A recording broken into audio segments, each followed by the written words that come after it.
And I just want to say, I'm very excited to hear Penny, and I think she's got a lot of slides I don't think we're going to be able to get through today.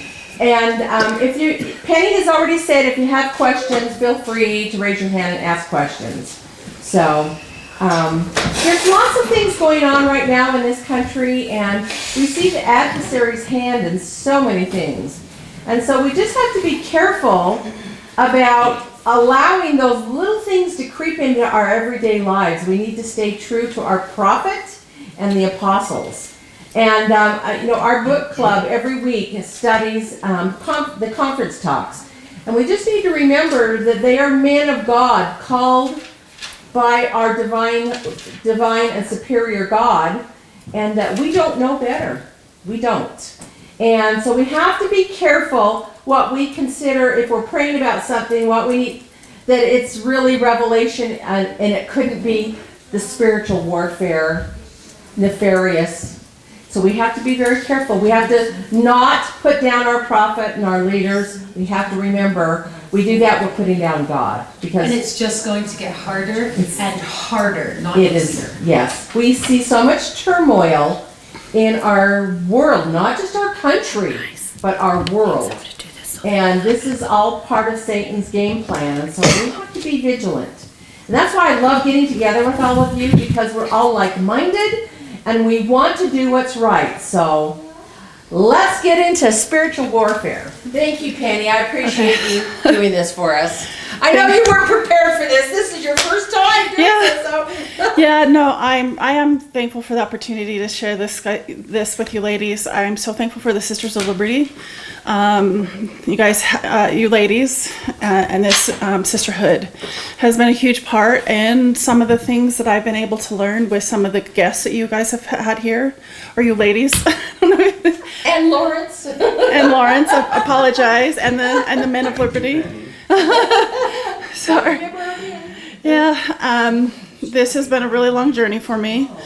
And so I feel like I've a sense of relief this morning that I'm being able to, I feel like this has been like my divine mission, my purpose in life was to do something, to learn. And like I said, it's been a long journey and not an easy one. So it's kind of like, when Joseph Smith was able to finally show the plates, this is my chance to be able to share what I've learned, because I feel like this message is extremely critical for the salvation of Zion and for the kingdom of God. So here's my outline. It is, I wanted to share the early influences. Some of these things that I'm putting together, I try to put it into where, this coherent, thing to steps, whatever, to the best that I could. But I put the basics of a lot of stuff here so that because I want to make sure that you guys are protected, because this is war. We are at war. We had the war in heaven. It came here to this earth. We are in the war zone. There's never been a ceasefire. We are boots on the ground. So I wanted to make sure that you guys had the information, because I know some of the attacks that I've had is because of things that I wandered into unknowingly, because I was in a place of ignorance. And so I did learn some of this. It was not just by study, but by experience as well. But I wanted to share with my early influences, which I even after, once I put this all together, I was like, wow, this really, the foundation of my early life made it possible, and was what brought a lot of questions I had. I also, my missionary experience and its impact, stuff I continued to learn after my mission because of the things that I learned on my mission. Importance of spiritual warfare and understanding the tactics of our enemy. The enemies we face, that is so amazing. This is one of the things that took me a while to put this whole thing together, because I came across this from Derek Prince. I can't think of his name right now. But anyway, he's did an amazing job. He was a minister, I guess, in the 80s. And it was interesting as I was reading, because it's typing out a lot of the stuff that he had there, because that's what I do. I had to type it because it was on video. And to see like what he was saying about how things were there. And I'm like, wow, that was like in the 80s was so mild compared to what we're experiencing now. Then the 4 spirits that mimic the Holy Spirit. This is supposed to be like I kind of changed the topic a little bit, Kingdom of God versus Mystery Babylon and spiritual warfare, because I ended up wanting to make sure, like I said, that I laid as strong a foundation as I could for you. Note on trauma and collective oppression. Brief overview of earthly. And I just wanted you to have like the earthly criminal court process, because I think as you learn the courts in heaven, understanding like the court process here will help make sense of this court process. Praying in the courts of heaven. Oops, I think I put praying again. It's supposed to be praying. Praying in the courts of heaven and divine restraining orders are supposed to be together. That's okay. Okay. Then we'll go a little over, and like a lot of these are just really brief things on each topic. Godly altars and evil altars, land intercessory prayer, and then that's by Lyra Singer. I just put some no longer a slave article suggestions and links. The importance of it's not 81, it's 91. Pleading the blood of Jesus, putting on the full armor of God, using the name of God and Jesus' name in prayer and deliverance, praise and worship as spiritual warfare, waiting upon the Lord, the danger of presumption, area of attacks and fighting from strength, additional areas to learn, and then I have a fun reveal. Did I see you raising your hand for a second? Oh, no, okay, okay. So, foundations and scriptures. When I was about 3.5, my parents purchased some traumatized recordings of the Bible, Book of Mormon, and the LDS Church history. We listened to these scriptures, these tapes, daily as we worked in the house, garden, and when we go to sleep at night.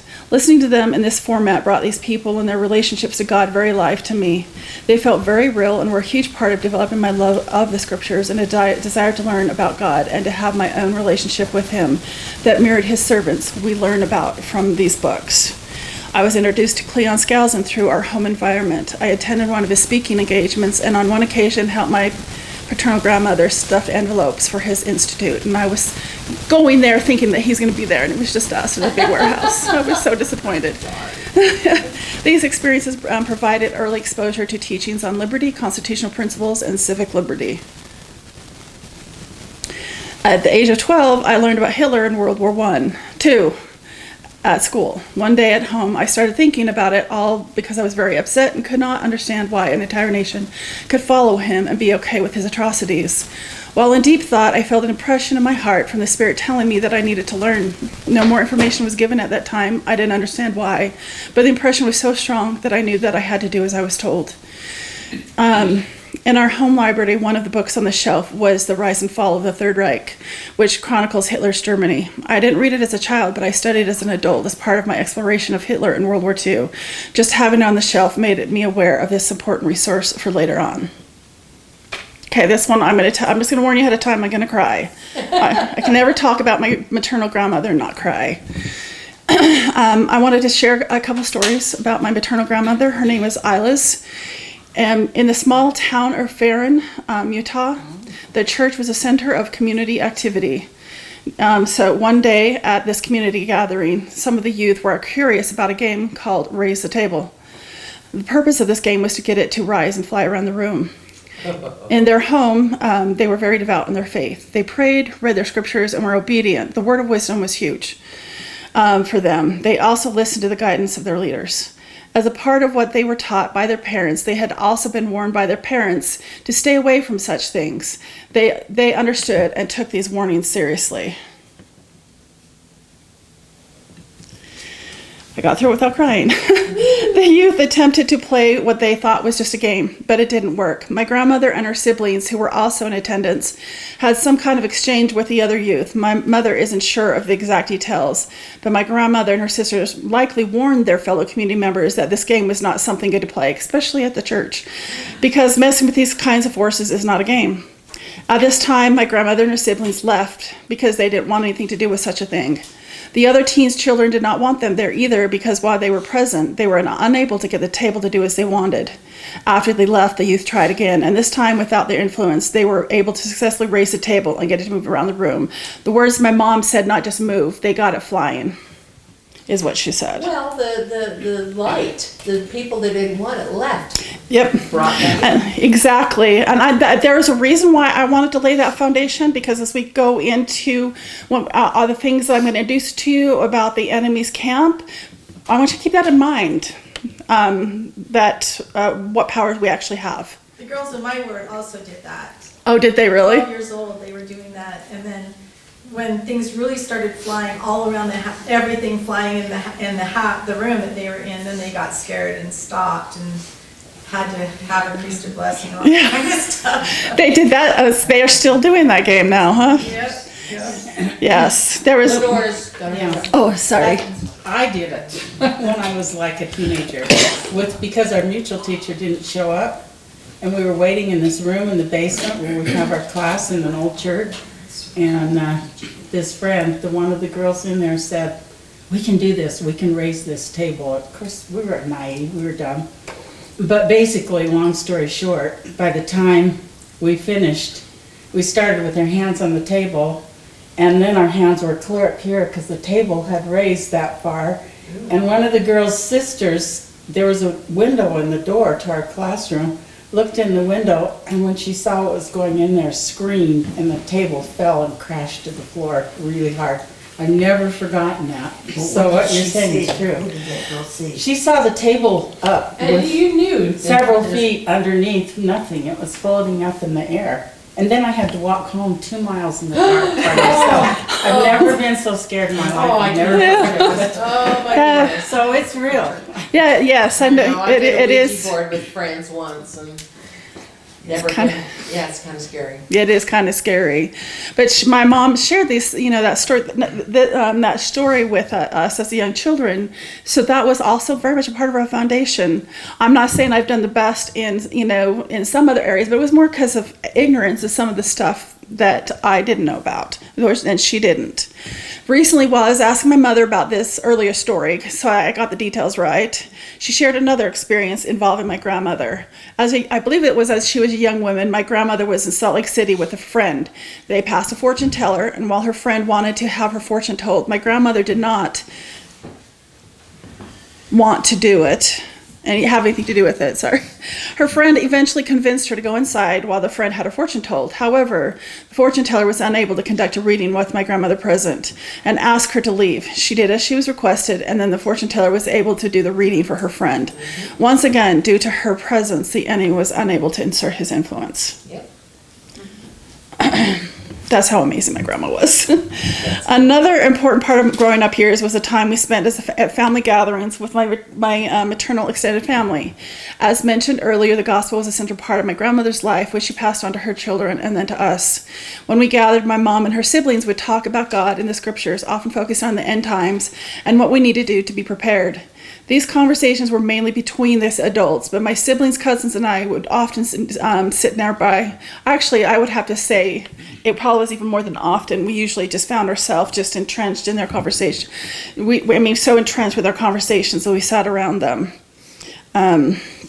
Those discussions had a huge impact on me and helped me understand the importance of learning about the end times and the role I would need to play in them. I love these conversations, and it seemed like my siblings did as well. As I entered high school and was able to attend seminary, those classes became my favorite part of the day. Through studying the scriptures, there were many lessons that also focused on the end times. During my growing up years in the 70s and 80s, the end times, I don't know if you guys remember, that it was very much more discussed than it is now.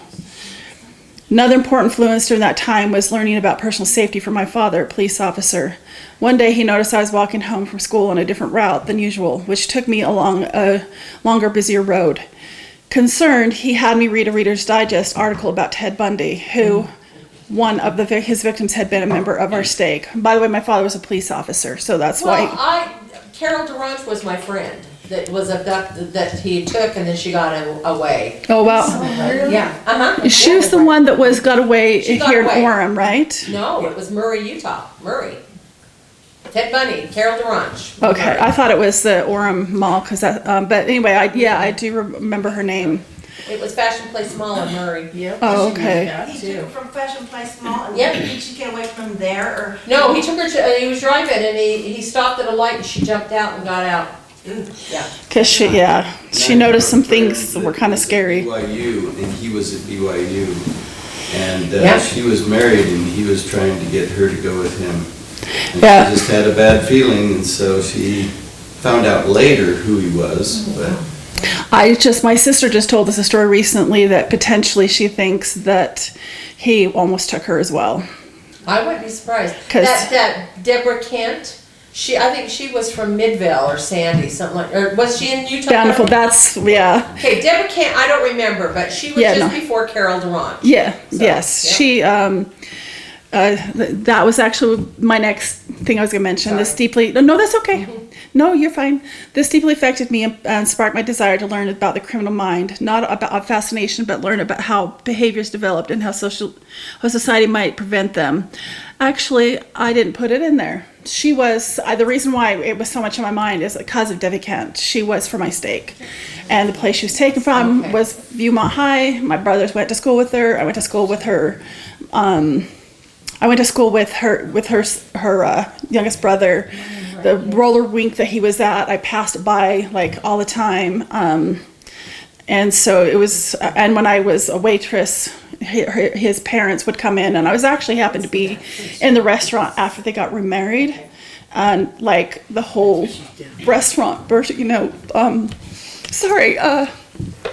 just like broke out in applause because they knew who they were and what they had been through. Anyway, another thing I came across in my youth was dissociative identity disorder. I heard people talk about it on talk shows and became curious. There was a book called The Three Faces of Eve that had been made into a movie. I didn't watch the film, but I bought the book because I wanted to try to understand what caused this.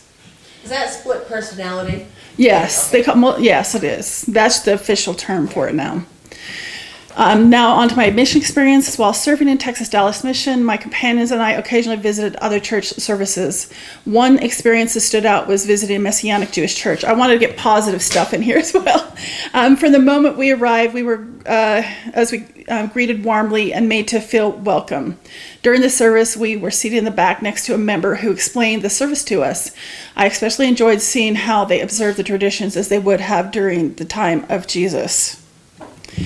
A person chanted passages from the Torah, which I found fascinating. But what stood out most to me were the young women dancing as part of the service. They simply stood in a line, hand to hand, kind of like you see at the weddings. It wasn't like this there. It was just very beautiful, moving from side to side in traditional Jewish dance. At the beginning, their movements were louder and faster, reflecting joyful praise.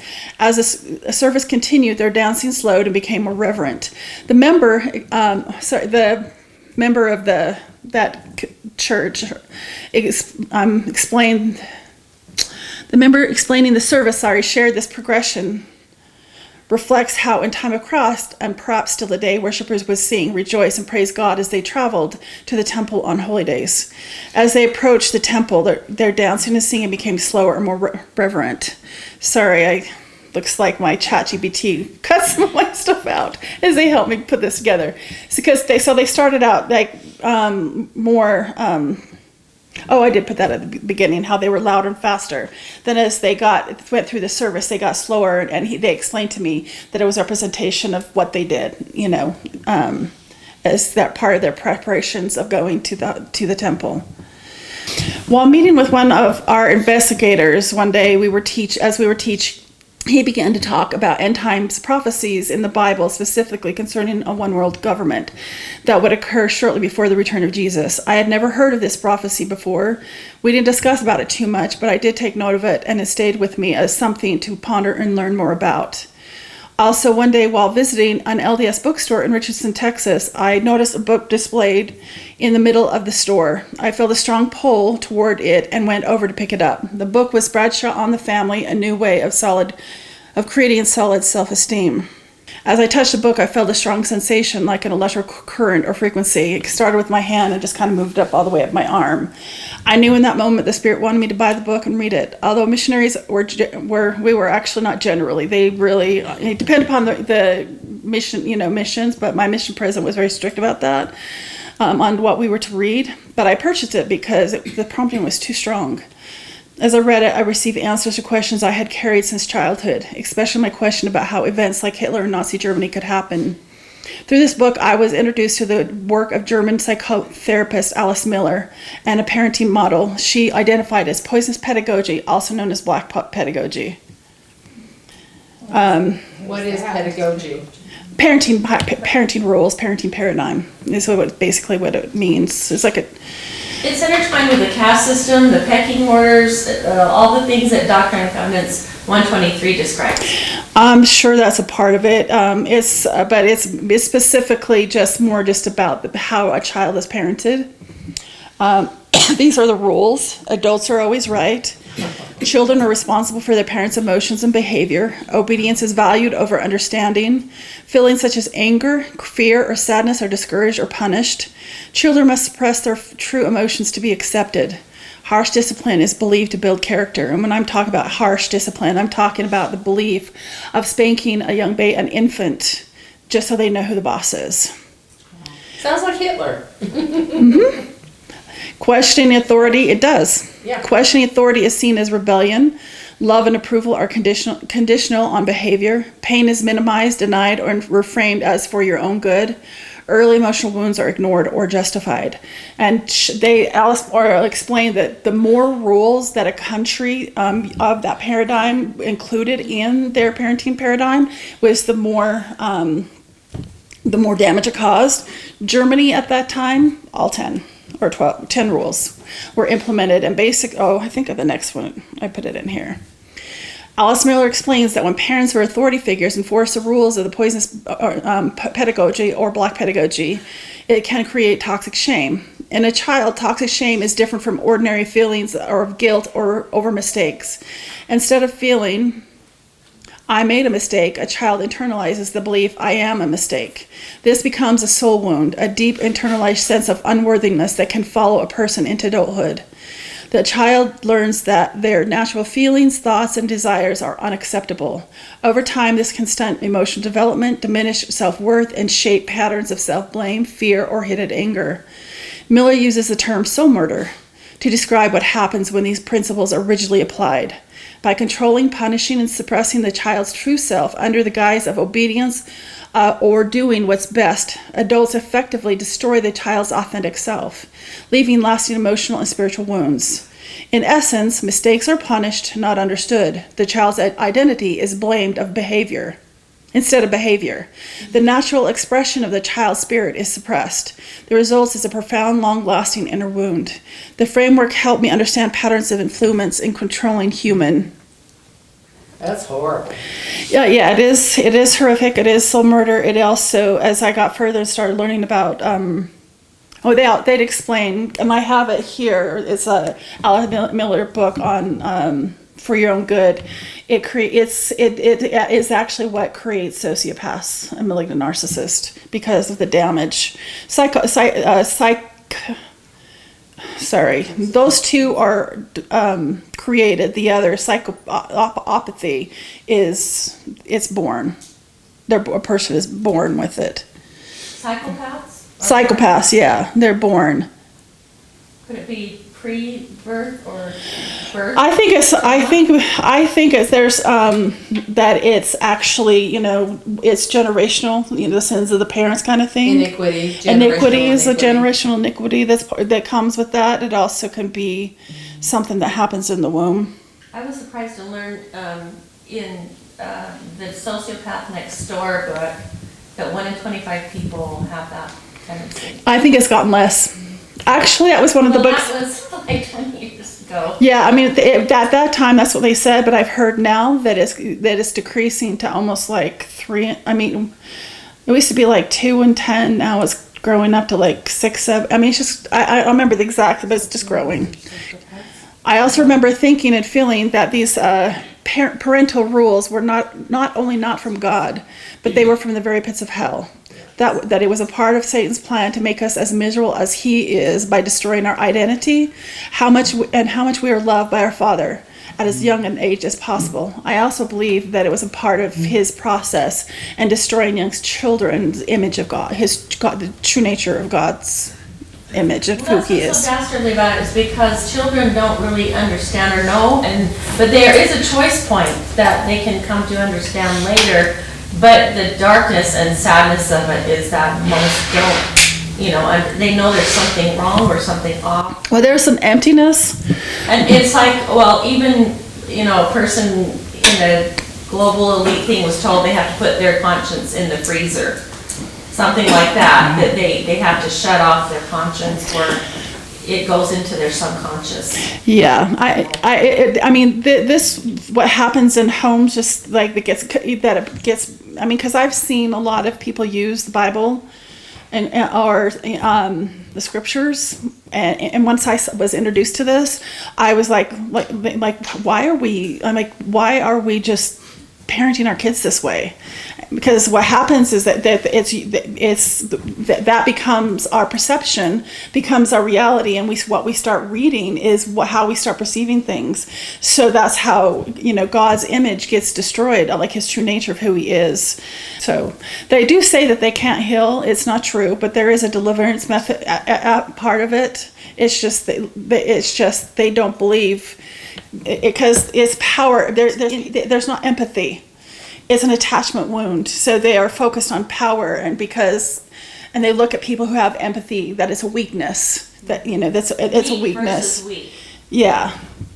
So one of them. So Brio had a brief introduction to alien abduction. I did know about and heard about them, but just always kind of felt like they were not true. But I noticed because we had gone over to her house to eat dinner, and she just had the book in her hand, and I just was looking at it, noticing it, and I could tell by the book what it was about, but I didn't say anything. But she just happened to notice that I was looking at the book. Was this a friend or? No, it was a member. Sorry, they were just because of that time. That's when they started us going over for dinners.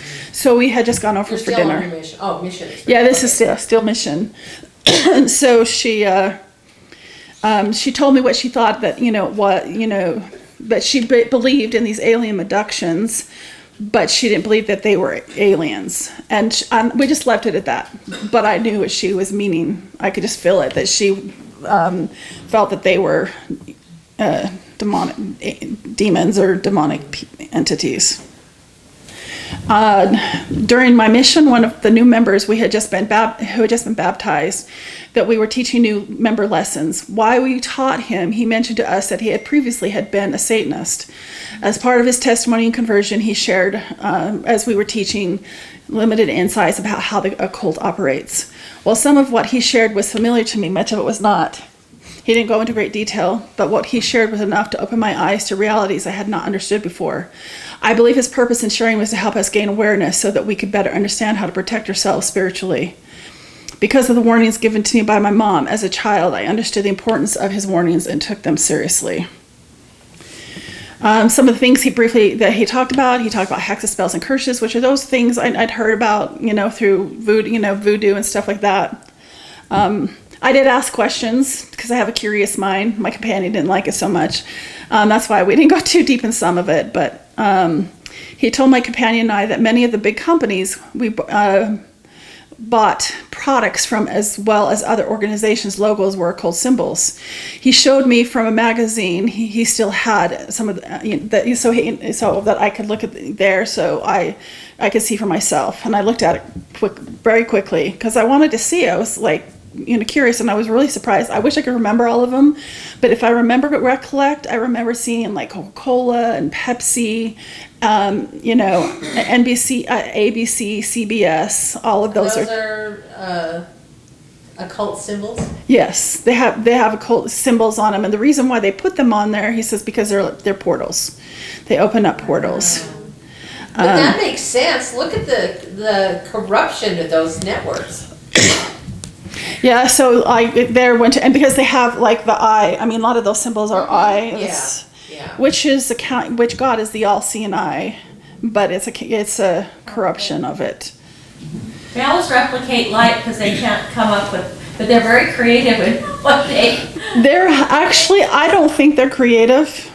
I don't think that they're, because everything that they do is, I mean, Satan, Lucifer, he was in heaven with God, and he remembers all of that. He just takes and because he took it because it works. Yeah. It works, but he flipped it and he corrupted it, and they flipped it upside down or whatever. I guess I'm just saying that I'm really amazed at the resilience of some people that are so engrossed in darkness, and how creatively they have corrupted government, or all these different things. No, I mean the sons, because there are those that are, Nephilim host or Nephilim seed, but a lot of them are people get brought in that are the sons and daughters of God, and they are creative. So there is a creative aspect to it, but that's why he kind of takes them, wants them in, because he uses them for that creativity. He also pointed out in that catalog a picture of a black mirror. It's just like this tiny little icon, and he said that occultists purchased that because they use that black mirror as a way to converse with with a spiritual guide or / familiar spirit. Is the mirror black or is the rim black? No, the mirror was black. You can still see it. You can still see something looking. No, it was a mirror, but it was black, but they're not using it to look to see themselves. It's a portal? Yes, it's a portal to converse.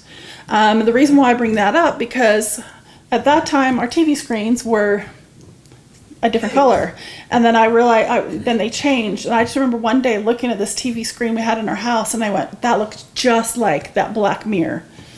So yes, our TVs are a portal. Snow White was real then. What? The queen with the mirror was a Mirror. talking to Oh yeah. Snow White. Yeah.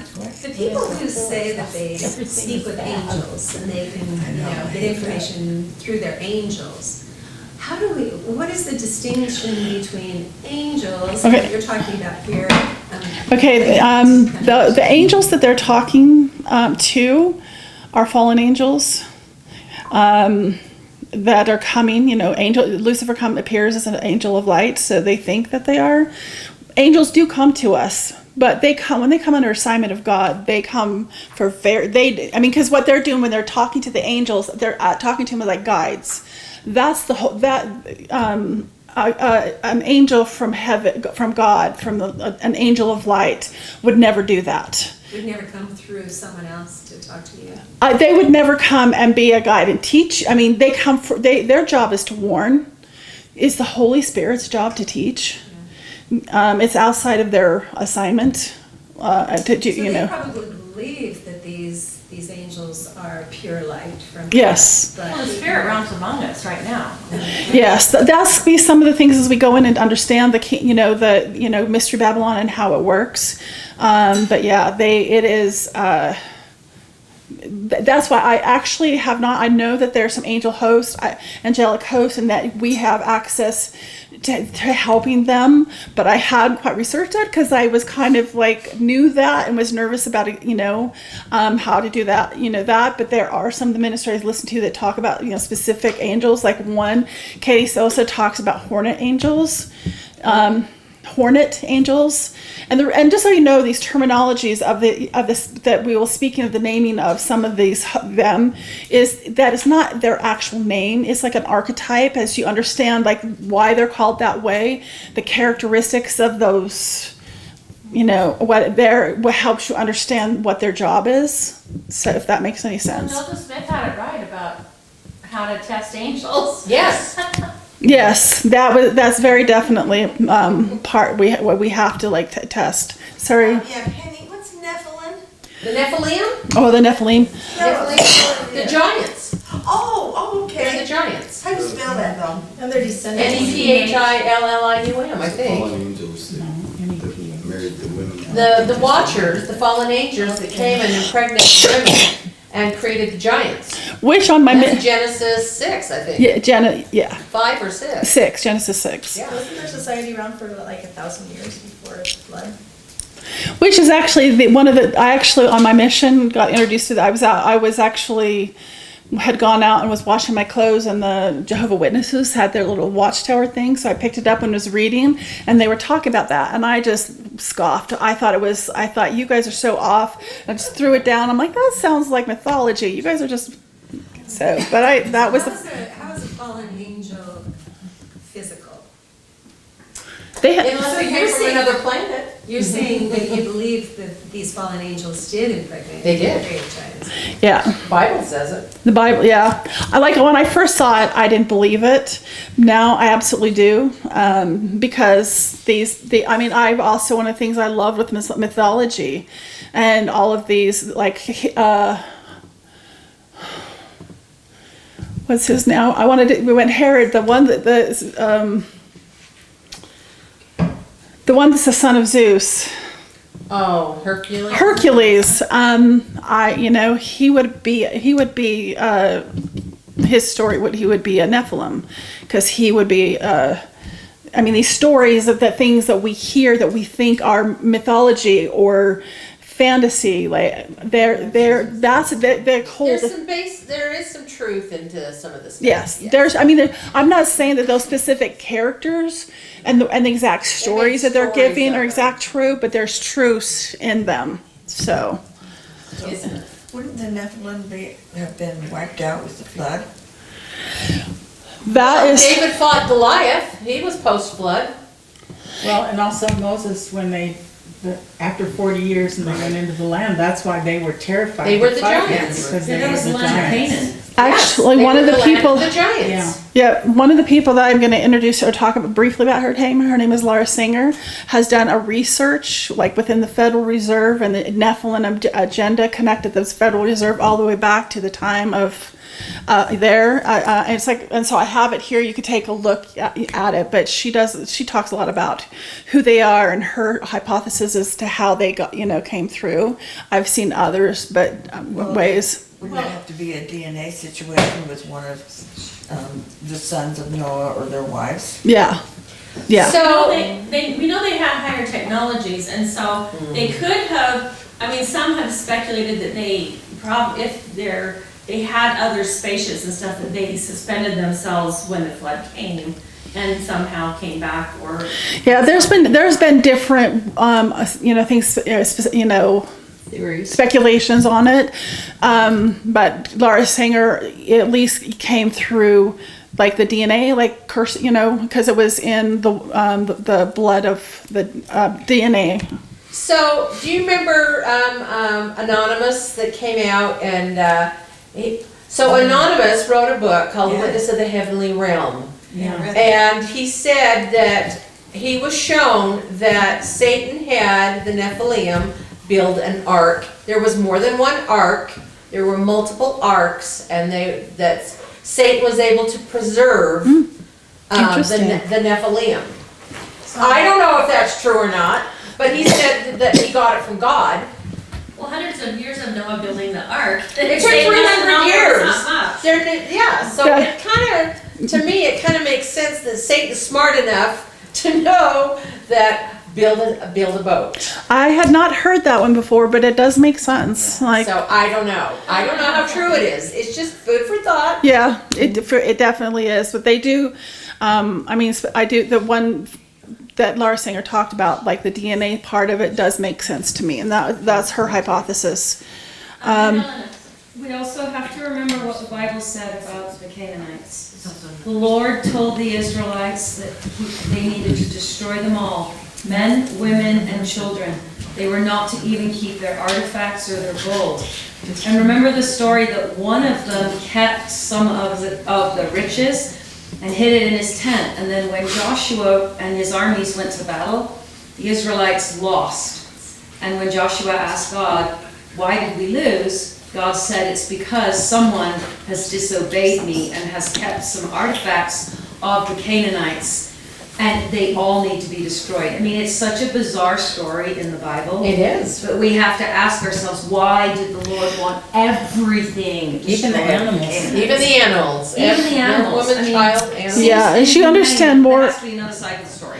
Yeah, no, I'm glad you brought that up, because that understanding now, that a lot of the reason why with the animals, a lot of them were traumatized animals because of what they did to the animals, but a lot of them also, they were, like the genetic testing we are seeing now, they were corrupted. And those items would have been cursed items, and you can't, I mean, I can testify to you that cursed items, because we had one in our home unknowingly for a long time, and I learned a lot. Let's just say, you don't want a cursed item. I was just gonna say, this earth, because it's the center of the atonement for many worlds, without end, like there's so much writing on this, it would make sense that others would try to infiltrate and come here, and this That is makes the sense. showdown place which we're in right now. And the winding up scenes of this world and earth is proving out scripturally everything that we know to be true, and that's how we know it's true, is because what they said has come through in prophecy, from clear, from the beginning. And so it makes sense that the other technologies. Now here's the crux. Glenn Beck just had a thing about this with the Nephilim. And the big point with this Christian guy, he lived in Peru, there's all these other technologies he's talking about, but he said, we have to be human with all this transhuman stuff going on. We have to be human because that's what the atonement covered that. And with all these other things trying to make transhumans and that humans can be hacked, there's something that Satan has basically tried to subvert the God code in all creation. He really has. Oh no, that is. A job, but we know who's real master. Yeah, that's definitely a part of, if you guys ever watched Star Trek The Next Generation, the Borg, that is, I remember when I first saw that. What? That's the Democrat Party. Plug them in, they all have a hive mind. I'm sorry. That's exactly there. When I first saw that, I hated the whole Borg kind of thing, because it just felt so real. And then when I learned about transhumanism, I'm like, oh wow. Because I'm saying a lot of the stuff that I learned was more, that I came to learn is because of what that former Satanist told me. My eyes opened and I started seeing these patterns and things, and realized that a lot of the stories that they're being told that we think are sci-fi aren't. This is how they keep, because we have the Bible. That's how we can talk about. Now there is more out in the open, but that's how they kept their stories going, was through these, the fantasy, sci-fi kind of stuff. So a lot of the stuff you're watching, it's. I'm not saying, like I said, or the characters, the whole arc is kind of like I guess historical fiction kind of way. Doesn't it amaze you that we have access to these amazing movies, the Lord of the Rings, the Land of the Wardrobe, and these amazing authors, and they get good and evil so well in Hollywood, but they don't get it in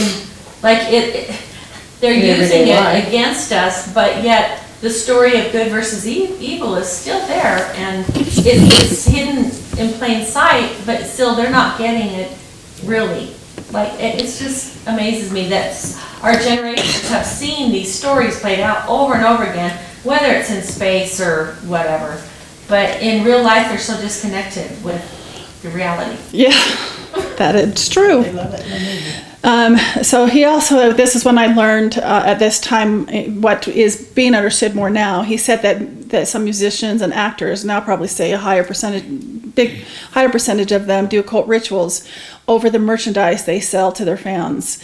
This including clothing, toys, and music that allowed, and they did it to allow spirits to attach, so that when they are brought into homes, it allows entry into people's homes even though people are unaware, because it opens up a portal in there. And then they have occult symbols in the songs and then on their CDs.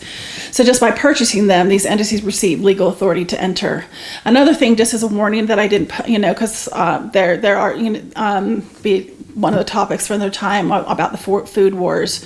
The Doctrine and Covenants, the word of wisdom, is very much a part of teaching us. It is to me, it's very much a very spiritual warfare.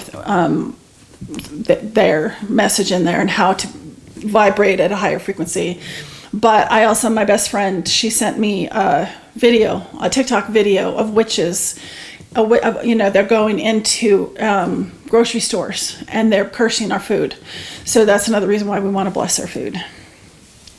That's part of the food, part of the food wars. So years ago, I was a realtor 37 years, and I had two couples, two husband and wife, and I was out showing them houses, and I don't know what brought the conversation up, but they were Wiccans, they were witches, and they said, oh, we do spells and curses all the time, and we can get you some information. I said, that's okay. but I was kind of fascinated talking to them because I'd never been around that.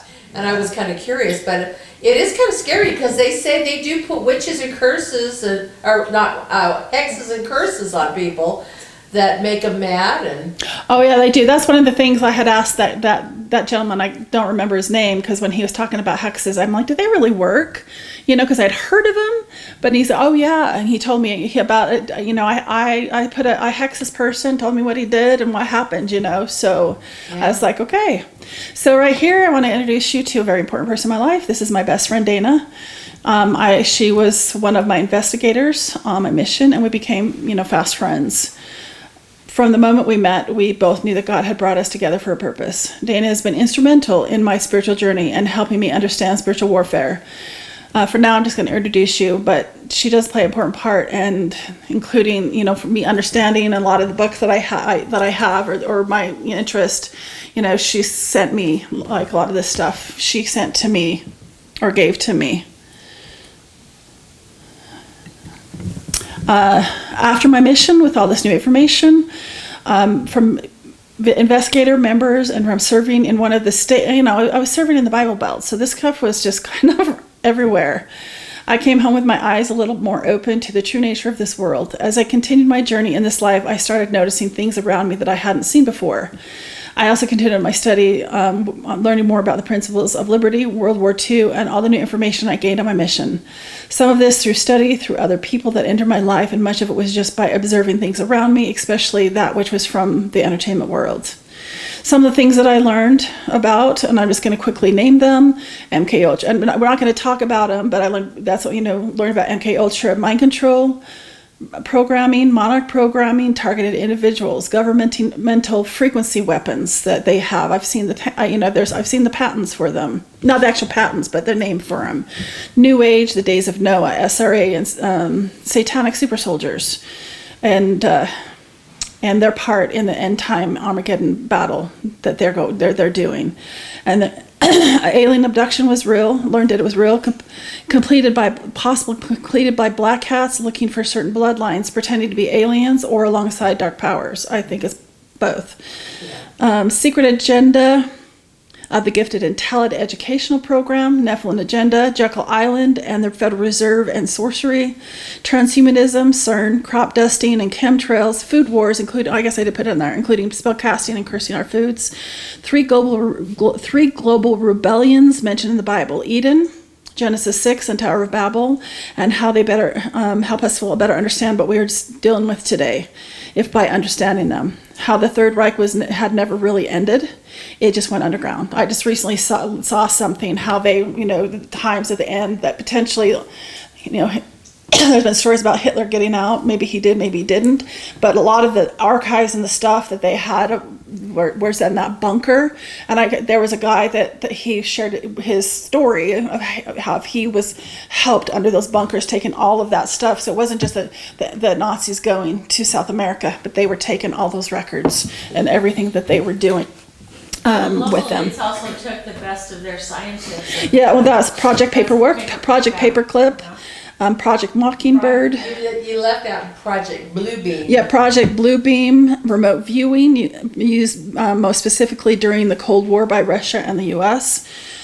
The importance of like words, witchcraft, and sorcery, like how our words are we unintentionally actually practice witchcraft by the words we use. I don't know if you guys ever heard of remote viewing? Oh, what? I know Remote people viewing? I know people that were recruited by the CIA. No, my son, like Team Viewer? No, it was just they took psychics. Oh, okay. Took psychics that had people, or people that with those abilities, intuitives, whatever, and used them to develop those skills where they would spy. They would give them a concordance and they'd go into the astral realm and spy, and they could actually go back. They would do it. They weren't always 100%, but there was actually an LDS one that he explained. He was part of the program. And they So I use them for saw on the crime bottom there, scenes, too. it said Stargate. Is that is that like the star? Our government isn't portals. Stargate, is it? See, did I- Mockingbird Project Stargate. That's not the U.S., is it? Don't they? I'm trying to Stargate is. Sorry, I'm trying to remember. I was there everything because I think that's them trying to CERN is them opening. Sorry, sometimes my brain. Well, I saw the movie Stargate. Is it that kind of that same thing? Yeah, I think. Okay. Yeah. Okay. All right. It's not the U.S. thing. All right. Sorry. Oh no, it's okay. I think there's something additional to it. I'd have to look it up again. I Yeah. can't remember. Some of these things my brain doesn't recall them. That's okay. The details, but when people ask, my mind goes blank. While searching online, I found the LDS Conservative website and connected with its owner, who invited me one time to his small discussion group he organized. At the meeting, a woman shared what she had learned while searching for truth, including insights about the New Age, the days of Noah, and their connection to end-time deception. I spent a lot of time. She used to had this website, and I wish she still had it, and because she had all conference talks, all about everything she was doing back there, where this stuff, stuff that was talked about. But she also talked about what the core beliefs were and how and the words there, and it was just it was a great resource. Well, what is New Age? So the New Age religion is like a lot of like the energy healing. I mean, well, I'll just read this. Maybe this will answer some of that God is an impersonal. Some of the core beliefs of the New Age is an impersonal divine energy or cosmic consciousness present in all things, God in everything. Self is divine, inherently good, with the potential for godhood, emphasis on self-realization and empowerment. Jesus, an enlightened teacher or ascended master, one path among many. Salvation achieved through personal spiritual evolution, awareness, and self-effort manifestation. Guidance sought through intuition, spirit guides, channeled messages, astrology, and tarot. Yeah. The thing is, So- there's a lot of truth in some of that about, ascended, beings or using things for healing and maybe there's an education in that, but there's always a deception. Well, I was going to say, there's always a truth, and then Who the they being twist of it. power is, and the thing is that we can, we can become like God, but it's cutting out Christ as But it's outside of God. Yeah, it becomes very self-centered. So basically, basically what it is, it's the religion, it's the New World Order religion It's just a plan. that is Lucifer, and the fallen angels, the worship of them, and so it's their plan. Their belief is. Their belief is that Lucifer and Lilith, supposedly his wife, that in this war, is that he was he was warning. They believe that God is a abusive God, and that he just created us for his own power, which is him, Lucifer, them projecting much, that they can make it back to heaven by bypassing God and his Christ through technology, which is the transhumanism. It's a supplanting of the true plan. Yeah. family of God. Yeah, so and one of the things that they mentioned, and she also mentioned, was part of what they did is that she had a vocabulary, and that's one of the things I really wish I had, because she had a list of vocabulary words there of these people that they talk. A lot of times they're talking about God, but they're not talking about the same God. And so a lot of times if you see terms like source, spirit, and some, you'll hear some Christians start using that language, realizing that because they hear it and they think that people are talking about They're deceived. yeah. Yeah. So but they did, was part of what they did on purpose, is using the language of Christians but changing it a little bit so that it ends up being something else. And so That's what evil always does, is it supplants and it changes the narrative and it changes words and. well, and it also it changes that, but it changes focus onto. It gives us we are giving agreement unknowingly to. He doesn't care about how he gets the worship. So the other, and she also had on there a list of people that are very well known, like Marianne Williamson. I can't remember all of them, and that's, like I said, that's some things I wish there, but I remember Marianne Williamson was really big. She's a New Ager, and people listen to a lot of her, but it's really important to understand, like, those words when you hear it, to make sure that Well, that's how Satan controls, is through language. absolutely, yep, absolutely. But the other thing. Very important. The other thing that she did is that she mentioned was, that the three people of the book, Muslims, Jews, and Christians, how that they would infiltrated into each one of, their hierarchies. Because she said they actually infiltrated into, like, the Christian school ministries, and actually through all aspects of society, she said, all science and everything like that, so that they could change. So that's just one thing was part of my foundation of understanding of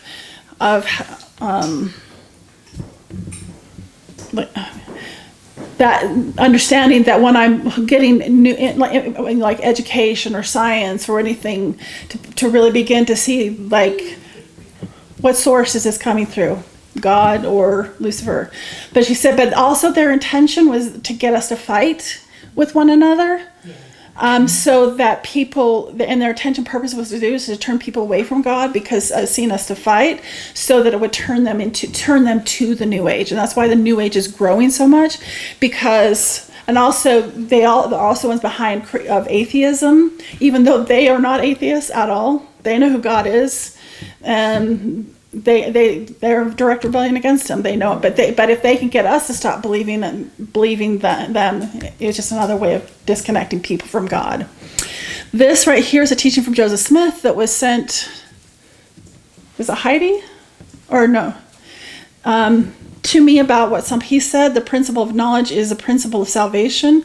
This principle can be comprehended by the faithful and diligent, and everyone that does not obtain knowledge sufficient to be saved will be condemned.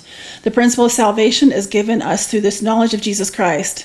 Salvation is nothing more nor less than to triumph over our enemies and put them under our feet. And when we have power to put all enemies under our feet in this world, and knowledge to triumph over all evil spirits in the world to come, then we are saved. As in the case of Jesus, who was to reign until he put all enemies under his feet. And the last enemy was death. Perhaps there are principles here that few men have thought of. No person can have this salvation except through a tabernacle. Now in this world, mankind are naturally selfish, ambitious, and striving to excel one above the other. Yet some are willing to build up others as well as themselves. So in the other world, there are a variety of spirits. Some seek to excel, and this was the case with Lucifer when he fell. He sought for things which were unlawful. Hence he went down, and it is said he drew many away with him, and the greatness of his punishment is... And it cut it off. You know what? Well, I guess we won't be finishing that one because I think that. Oh, it says it on the other side. Yeah. Is that he shall not have a tabernacle. This is his punishment. Yeah, it's at the bottom. Oh, okay. So that over here is part of that. Oh, okay. I did not realize that when you sent that. Okay.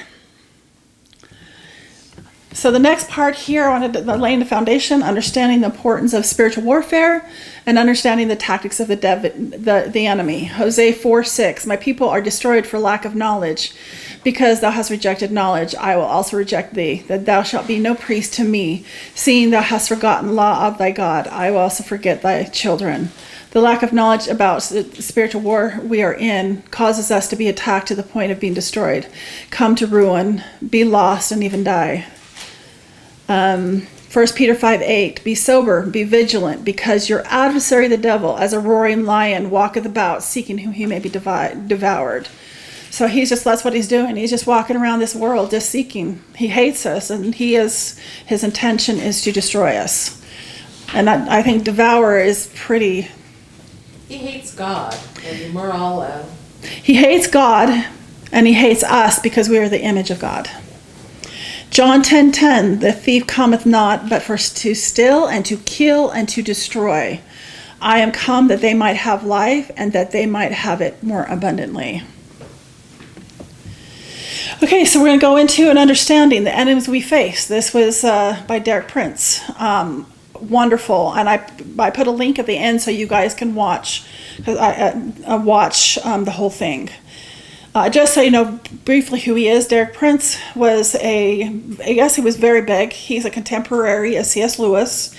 He was a philosopher. I just learned that at 10 years of age, he started learning Greek.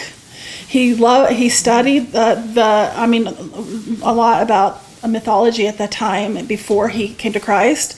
So, and I know his personality. I figure his personality type from the INFJ that he's an INTJ, and he's just very thorough and very amazing with the I just love what he was, what he shared, because this gives a real understanding and a foundation for you guys, us to understand the kingdom of the devil, Mystery of Babylon. He said the kingdom of the devil operates in two levels. Upper level operates in the heavenlies, known as the second heaven. Consists of rebellious angels. Lower level operates on the earth, consists of men that aren't surrendered to God. Satan and the angels that rebelled against God took the system with them and turned it against God. His kingdom is highly organized. Levels of rulers. He just said there's the leaders, sub-rulers, and then sub-rulers with a different size or area below.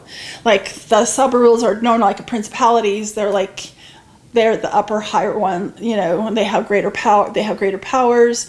And then, you think about how we're divided, world government, countries, cities, states, cities. So that's basically what he's saying there. Just to understand the three heavens, the first heaven is the natural sky, the atmosphere around the earth. Second heaven, the unseen spiritual realm surrounding, overlapping the earth. Third heaven, God's throne, the place of full authority, glory, and his presence. Some important principalities to know are that some of the main ones mentioned is the prince of the power of air. He rules over the invisible realm in the second heaven. Also has power over over the air, like the airwaves. And also, I think a lot of these UFOs that we're seeing, that's, I'm sure, I think there are some actually angelic stuff. I've been told that there's a lot of stuff happening in that realm, battles and skirmishes that are happening, that they're just a lot more is going on than what we know. So I think that's what that's where one of their jurisdiction is that second heaven. Well, there's a lot of accounts of, when nuclear war was about to break out, there were some interceptions and some other forces that were shutting those things down and protecting humanity. I know a person who works for the church, but in a lot of technological and other kind of things that are dealing in some of this realm. And he said, just know that the triangle ones are always bad ones. So, Yep. like UAPs, UFOs, that there's forces going on in those realms, but those are something you kind of identify would always be on the bad side. So the orbs that are in the triangle shape are bad? And they also have a, if you follow Michael B. Rush, did you read the Book of Enoch, his first Book of Enoch, and he talks about Chris Bledsoe and the dark little black grays that came to him, they had the triangles on their. Which is probably what the celebrities are referencing when they put their little symbols. Yeah. One of the things. So another one that's important to know is King Leviathan. He is a king of the children of pride and rules from the deep waters. All who do not repent and submit to God are under the dominion and rule of the kingdom of darkness. As we learn about he is the ruler of what's known as the Serpentine Kingdom. Which is, or the Marine Kingdom, which there's so much stuff going in the waters. So that's when some of the places when they were cast also were cast into the waters. So the things we see about the mermaids and all that stuff is referencing that kingdom. Is that where the swine went into the water? Yeah. Well, and some I believe UAPs so. can just go in and out under the water, like. Yeah, well, there's a lot of people I've seen where people have seen like things Ships. opening ships Yeah. coming out of the water. My 'cause that's a husband was kingdom. on a naval ship, and he actually saw spaceships come out of the ocean. Yeah. They were told to keep their mouths shut. But Yeah. once he was out of the Navy, he told me, he says, we saw them coming in and out of the ocean. Yeah, well, I also, some of the people I've listened to are the most interesting to learn from are people that have come out of the occult, and there's one from Africa, because they're really big in worshiping the Queen of the Coast, and so she got introduced to the occult through one of her grandparents, where she literally was taken into the water to meetings under the ocean, so kind of crazy. Two ambitions of him is to rule and dominate the whole human race and to receive worship. All pagan gods are just different names for the same being. Oops, Lucifer. We know who that was. Yeah. Right. Lucifer. Lucifer and the fallen angels. Because he's ludicrous. Yes. So principalities, powers, rulers, and spiritual wickedness. Ephesians 6:12. For we do not wrestle against flesh and blood, but against the rulers, against the authorities, against the cosmic powers over this present darkness. Oh my gosh, I was tired. I missed getting to get the rest of that. So this was actually from a different card. It wasn't from Derek Prince, but Paul lays the groundwork by identifying the adversaries Christians face in spiritual warfare. He emphasizes that the battle is not against anything carnal, but instead a demonic hierarchy is a well-organized network of dark forces under the devil's command. Principalities, biblical scholars widely agree that these principles are not physical rulers, but supreme natural. Supernatural. Oh my gosh, supernatural beings with influence over specific regions or territories. It's just, side note on here is that these rulers, one of the things, we know of the dangers of having these people that were just coming into our nation physically, but the other thing that was happening was because these people come from the different principalities that were ruler over them as they were coming over. It wasn't just here, but in the spiritual realm, these principalities were trying to enter us as well. And I knew as soon as they closed those borders, I felt like this different whatever, because it wasn't just them being blocked, but these principalities in the spiritual realm were being blocked from coming and entering our airways as well. They act as spiritual gatekeepers, ruling over areas with a mission to oppose God's influence and manipulate humans' affair towards darkness and deception. Powers, the term powers, exousia in Greek, refer to spiritual entities that wield substantial supernatural power, influencing individuals and communities by manipulating minds, emotions, and circumstances. These demonic powers are different from principalities in that they often operate at a more direct personal level, targeting individuals and groups rather than broad territories. Their aim is to infiltrate hearts and minds, instilling fear, doubt, and deception to lead the people away from God.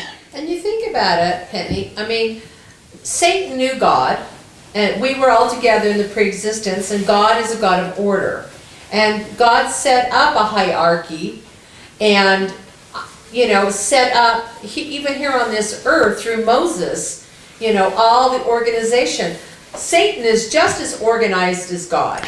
Yeah, he is very organized, but one of the reasons why he's doing, with some of the assignments they have is he's not all seeing, all knowing, all whatever. Right. So he has, God can see all, knows all, whatever. Because he's not a tyrant, he allows us to be a part of the rule.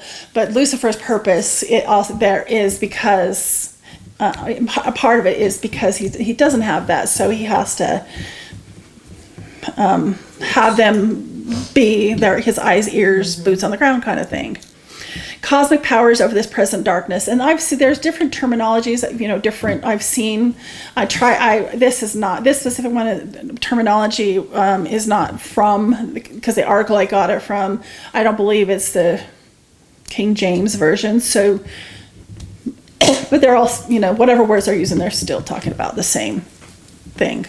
Paul's phrase, cosmic powers over this present darkness, whatever that is in Greek, refers to demonic forces that influence the world by promoting darkness, deception, and moral decay. These forces work to perpetuate lies and confusion, drawing humanity further from God's truth. Present darkness indicate the pervasive nature of evil in the world, suggesting that these cosmic powers work globally, influencing societies, cultures, and institutions towards corruption. Do you remember, these are a symbol of my priesthood and powers? Oh, yeah. So isn't that what that's referring to, the powers? Yeah, for sure. So the next one is spiritual forces of evil in heavenly places. The final group Paul identifies as evil spirits in heavenly places, further underscoring the spiritual nature of this battle. And these are malevolent. I can never say that word right. Malevolent, thank you.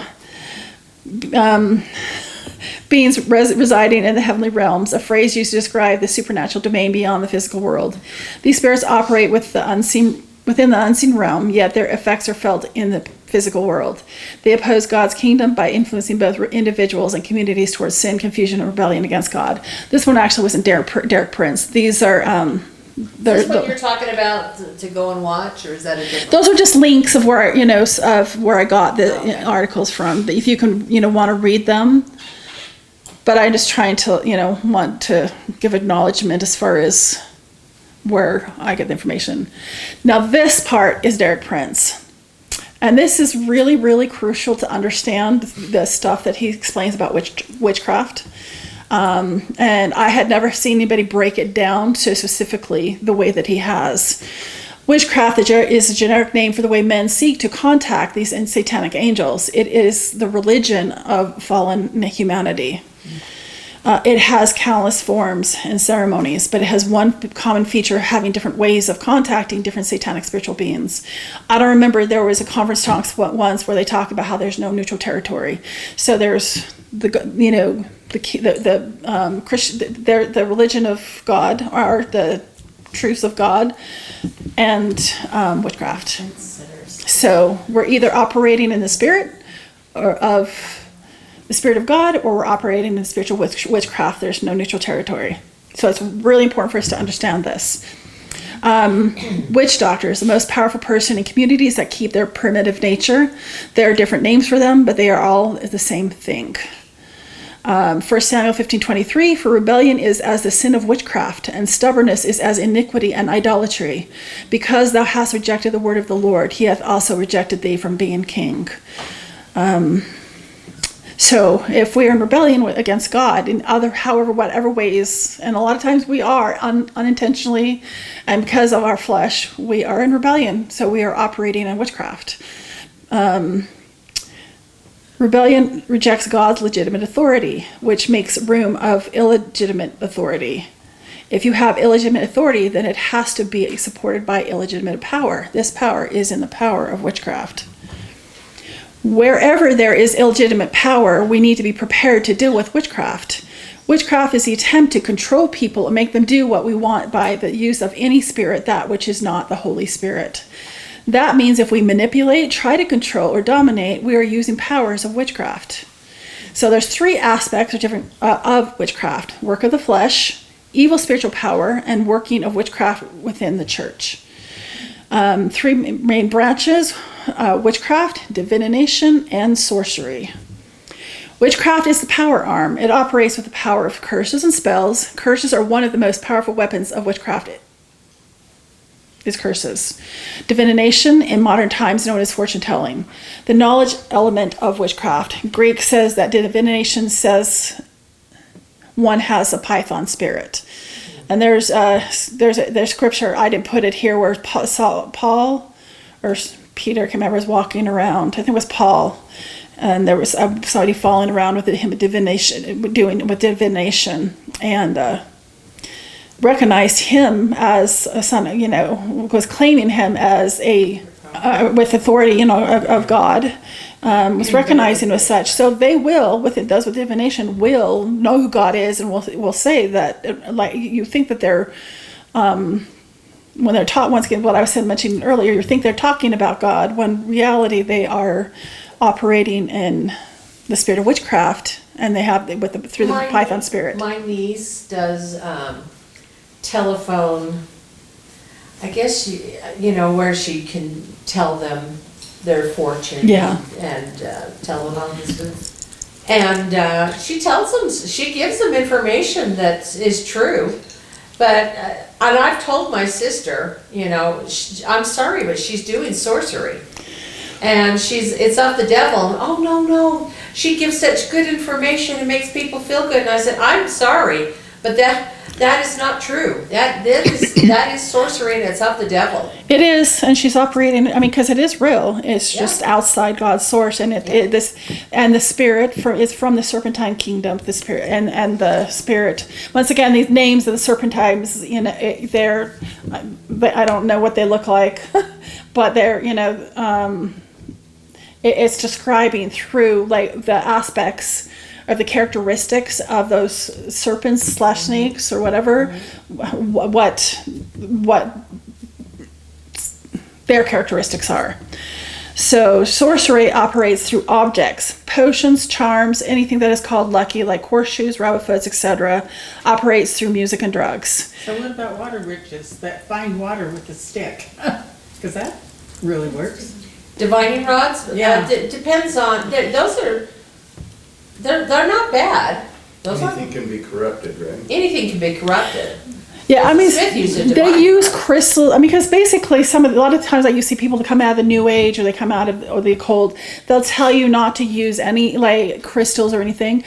But I think there's a place for crystals. It's just when you're using them, what's the source you're getting them from? Are they coming through somebody who's operating in that? So that, kind of like that story that she was mentioning earlier, of, they kept the Bible, where they kept the items from those the giants. From the giants. Canaan. So it is. It's like who's, like, because there's entities that will attach and corrupt that. So, but you want to make sure that if you use something or get something, that You're working in the light. Well, it's Yes. the same philosophy with muscle testing.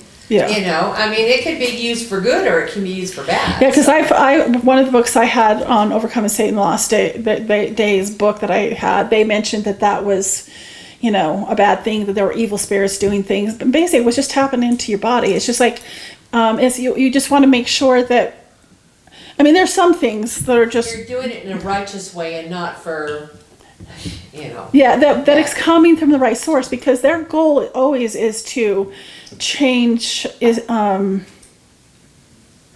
these things work, Well, a Well, lot raise the has to table. do with intention. The Yes, Lord looks it's- on the heart. Yes. And so, like, this is big in a lot of healing type things, Native American things that were tied to earth wisdom, and, anything, in Moses 6 it says, all things bear record of me. Well, that means that our fruit, our food, everything we look around, everything, crystals, everything was created by the Creator. It has His stamp on it. There is a God code in every living thing especially. And so this is Satan's way of supplanting and using them for his purposes, but the intention of someone, you know. And this also, does it take somebody away from the focus on God? Does it become an idol? Right. Yeah, supplant So, their purpose. because if you remember in the Book of Mormon, how Moses brought out the serpent, eventually, I don't know if you knew that they ended up having to get rid of it. Because The staff with the snake? yeah, the staff with the snakes, because later on the Israelites started looking to and it became an idol. You have to remember that was a dead snake. Yeah. The snake they use on the medical profession is a live snake, Yeah. live snakes. Then for the Hippocratic Oath, Right. yeah. Yeah, well, it's also corruption, because I couldn't understand for a long time, like, why would Christ represent like a snake? Because everything I heard about was there. Well, he is his blood or the venom, because to heal from a snake bite is you get the venom from the snake. And so that's why he represents a snake, because he's not the snake, he's the healing to the venom of the snake. Well, they call him the feathered serpent in, Quetzalcoatl. Quetzalcoatl is the Aztec name, Kukulkan was the Mayan name, Viracocha is the Inca name. And my parents were in Thailand, my brother went on a mission there, and this person that was taking them through the temples there said most people think that the dragon, which is all over China, and people don't realize, he said, most people think that the serpent, that it's a serpent with scales on it, but it's not true, they have feathers. And so you see still the feathered serpent all over if it's hidden in plain sight. But when people come to know the true creator and this, and I'm just saying that it can be always the dualistic world we live in, the two serpents. Yeah, exactly. So this is really important to understand is witchcraft within the church. Witchcraft obscures a revelation one receives of Jesus Christ crucified. The supreme aim in the church is to hide the reality of Jesus Christ crucified. And just understand this is the wording that the way they use it in, the Christian world. Trying to please God through fleshly attempts, carnality, and legalism, missing the purpose of Christ's death. What Satan wants to obscure, why does he want to obscure the cross? And I would say add to that like the full atonement, because there was actually 7 places that he shed his blood for us. It's the only basis of all God's provision for his redeemed people. All the benefits that God has provided come to us based on the cross or atonement. So I'm just going to say cross, know that I'm speaking of the atonement. The cross is the means of the defeat of Satan. Satan knows where to strike. He knows if he obscures the cross that he will have the church at his mercy. And that's I put down the bottom, the atonement of Jesus Christ in all 7 places his blood shed for us. Well, the source of the cross is the tree, and the tree of life has been from the beginning as a symbol of the Savior coming to the tree of life and the fruits and the ice stream and all that. Yeah, it was just like I didn't put it in here, but you can go look it up. What is said to believe, like each area, like this. I know, like the stripes. We are healed by his stripes. There was to help come over infirmity and sickness. I don't remember all the others because there's some like the cross was death and the crown represents because each place represents something. It is the only source of power for real Christian living. The only way we have the ability to live this way is through the sacrifice of Jesus Christ. His sacrifice dealt with the old man, the fleshly nature. Until we learn to apply the cross atonement to our carnal nature, it will master us. The word Christ is from a Greek word Christos, which it corresponds to the Hebrew word Mashiach, which directly translate into Messiah. And he was saying that it would be a lot easier for us, we understand when, if we use the word instead of Jesus Christ, Messiah, to recognize, to better understand. So then Christos is Messiah? Yes. Yes.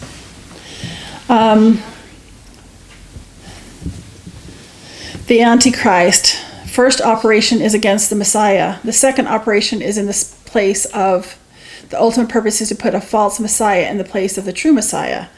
The total operation is in 2 phases, operates in only application where Jesus has been preached. The Antichrist, 1 John 2, 18 through 24, little children, it is the last time, as ye have heard, that Antichrist shall come. Even now are there many Antichrists, whereby we know that it is last time. They went out from us, but they were not of us, for if they had been of us, they would no doubt have continued with us, but they went out, that they might, I didn't get that done, finished fully as well. But ye have an unction from the Holy One, and I don't know what that word means, but when ye know all things, I have not written unto you, because ye know not the truth, but because ye know it, and that no lie is of us.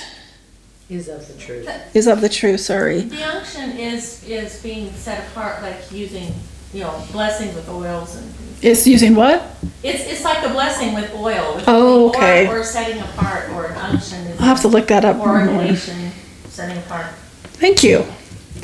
Who is a liar but he that denieth that Jesus is the Christ? He is an antichrist that denieth the Father and the Son. Whoever denieth the Son, the same hath not the Father, but he that acknowledgeth the Son hath the Father also. Let that thereby abide in you which ye have heard from the beginning. If that which ye have heard from the beginning shall remain in you, ye also shall continue in the Son and in the Father. Hereby know that ye, the Spirit of God, every spirit that confesses that Jesus Christ is come in the flesh is of God. And every spirit that confesses not that Jesus Christ is come in the flesh is not of the flesh, and that is that the spirit of Antichrist, whereby ye have heard that it should come, and even now already is in the world. Sorry, I usually change those. So here's the 3 forms of Antichrist. First form, many Antichrists in human history have already manifested. Second form, there is the Antichrist, not many, but just one specific, one extremely evil and supremely powerful ruler will dominate the whole human race for a brief period. Third form, the spirit of Antichrist, the spirit that operates through every Antichrist. John has given us certain marks of the spirit of the Antichrist. First, it starts in association with God's people, but doesn't really belong there, and in due course it will be made manifest. Second, it denies that Jesus is the Messiah, but believes in the Messiah that is to come. Third, he is the Antichrist who denies the Father and the Son. He doesn't necessarily deny God, but denies a God who is revealed as the Father and Son. Rejects that Jesus is the Son of God, does not accept that God has a Son. Fourth, denies the Messiah has come. Sometimes this. No. Sorry, this is very sensitive. Okay. Why is this not wanting to cooperate? Oh, there it is.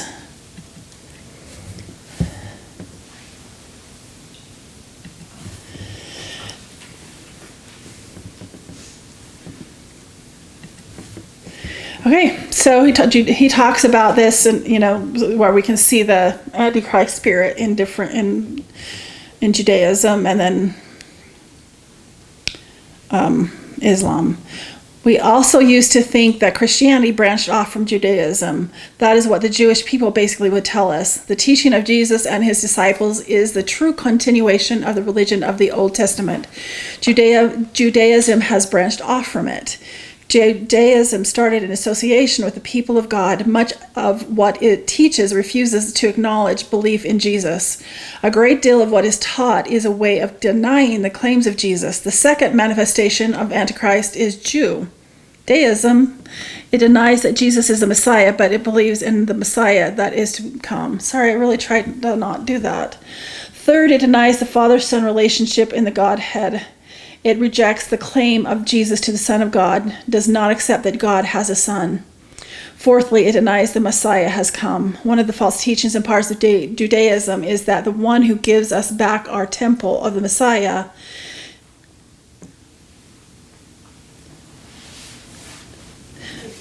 once it gives us back the temple is the Messiah. if it is possible, if there is a political personality who would arise and could somehow intervene in the Middle East and obtain for the Jewish people the right to build their temple there, they would enthusiastically hail him as the Messiah. Possible first manifestation of the spirit of Antichrist, Jesus is brought to in this world. I thought this was interesting, and it kind of shows you the spirit of the Antichrist and how it can manifest. So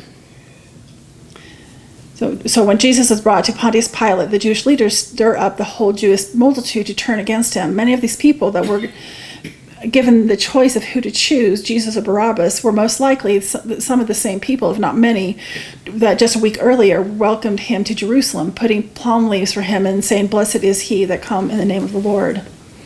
It took just 1 week for their minds to be changed as to who he is, but the enemy doesn't fight fair. So the reaction of the people was not just a natural human reaction. There most likely was a tremendous spiritual war going on in the spiritual realm. The spirit of Antichrist prevailed. Something came over the crowd and turned them into a violent and angry crowd. Ultimately, we will all be given a choice. Do you want Jesus or do you want Barabbas? A wicked, violent political agitator. In a certain sense, he is a type of an Antichrist. The people chose Barabbas. This is an important lesson for us to learn, so when the time comes, we won't be overcome by the spirit of the Antichrist. Islam, long history of suppression and contempt for Christianity. The things that we through Christian inheritance and tradition regard as excellent, like mercy and forgiveness, are to Muslims. They are seen as weakness. The oath of Christian is not accepted in Islamic courts. The evidence of Christian against a Muslim. Muslim. That's actually how he had it. I didn't get it corrected there. That's how he pronounced it, was Muslim, because he's from England, I believe. It started. So I'm listening to Patrick David. 2 days ago, he had 2 guys from Iran that was able to escape the country, and they said Islam is not a religion. It is total corruption. And it is basically a form of government. It is not religion. Muslims are good people. Islam are bad. It is so toxic. Yeah. And so. Yeah, it just has the people definitely under suppression. Yes.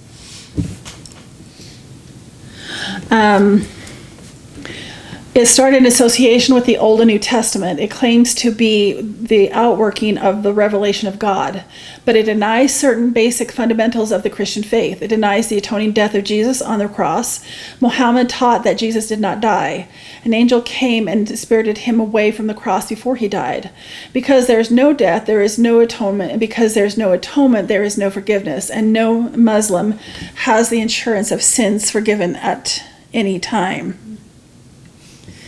They deny that Jesus is the Son of God. You can talk to them about Jesus as a prophet, and they will give you careful attention. In fact, the Quran acknowledges Jesus as a prophet, even as a savior, even as a Messiah, which I didn't know that. That's what he said, because I just had heard. All I'd ever seen was acknowledge him as a prophet.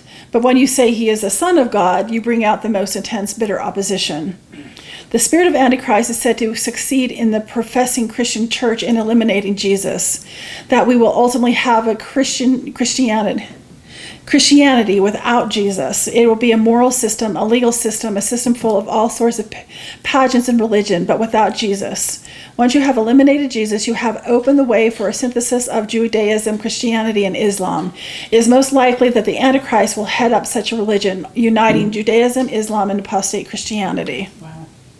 So that's why I wanted to bring up that information about what she said about the New Age and how they're getting us to fight to bring forward it. But that's part of, then they're going to end up bringing it together, but they're going to, to unite, but what they're going to be uniting under is not. And this goes to the importance of understanding the New Age and all of this stuff and the end time deception, because that's what Jesus said, that the signs of this time is this end deception. I believe the Antichrist, because we see a lot of the stuff that's happening on the left, but a lot of stuff is happening is pushing people to the right, which many things is good, but A lot what's happening once you understand this is the push, because the Antichrist I do not believe is going to be coming from the left. It's going to be coming through the right, and it's going to be coming through this combined religion, because people are going to be pushing. That's where the deception is going to be. We can see the demonic stuff going on the left, but because of the change and manipulations of the words and using Christianese terminology, and people think that it's the deception of turning people away from the worship of the true Messiah to the false Messiah. And so these came from Derek Prince. I put them on here. I said I can send them of each one of these so that you can listen to, because I put it as brief as I could and really understand it, because everything that he put there and the way that he put it in a way that this is stuff that I had, over the years, I had information that I had gathered, but I had not, put it down. And I was glad to see it, because I'm like, oh, we got somebody as a philosopher, understands Greek, and like just a master, and a theologian that's putting this all together in a way that is very understandable, and just like the detail, the way they had put it, I actually hadn't, like the divisions that he put was just amazing to me. But he's not LDS. No, he is not. So Penny, if you're going into a next session, we're out of time. Okay. So what slide are you on? What number? I am on 44. 44? This is the beginning. We ended. I did like each section in different colors. Mm-hmm. So I had a feeling that this was starting a new section. So why don't we end here, and if Heidi and Kathy will mark down slide 44 for us, so we'll remember. And 104. Pardon? 104 slides. Oh, wow. Yeah. Well, some this is 44 right now. Some of them are just like we put links and information that we don't really have to review, just to have it. We'll probably be able to get through it in a second class, so we'll reschedule you. Does that sound okay? Mm-hmm. All right, perfect. Yeah, this was that. I mean, this part was kind of really foundational. Now we're going to go more into division. Okay. Down. So. Awesome. Anyway. Thank you. Good job. All right. Done. Hello. Done. Hopefully that gave you good foundation. Yeah. I don't know. Is any of that information new to anybody? Me? Oh, yeah. That stuff. There's some things that I think there's so much more that we don't understand going on with Satan that Yes, what about? It kind of really opened up my mind that there's just really. I'm thinking about what's going on in Minneapolis right now and all these riots. Do you know, actually, that was something I was going to mention that I came across, why that's happening in Minneapolis, other than like the design of people, whatever. But Minneapolis, the Church of Satan, just in that box that Waltz, whatever the guy allowed. Tim Waltz. Mm-hmm. Tim Waltz allowed for a plaque for the Church of Satan. Oh, I heard that. Yes. And that they also said in this thing I watched that witchcraft is really like the practice of witchcraft is really high. But since the commandments are taken out and they have that plaque there, that plaque is an altar. It's an evil altar. So they have now given. He has gained a legal entry. Lucifer is operating into the political play there. That does make sense. So. Oh yeah, totally unbelievable. All So right, sweetie, I'm just saying, part of the reason why I looked at some people, the Christians, is because we really haven't talked about it. So I didn't have a lot of reference points to go to. And my friend, so I was very careful with, the people that I've listened to make sure that they're,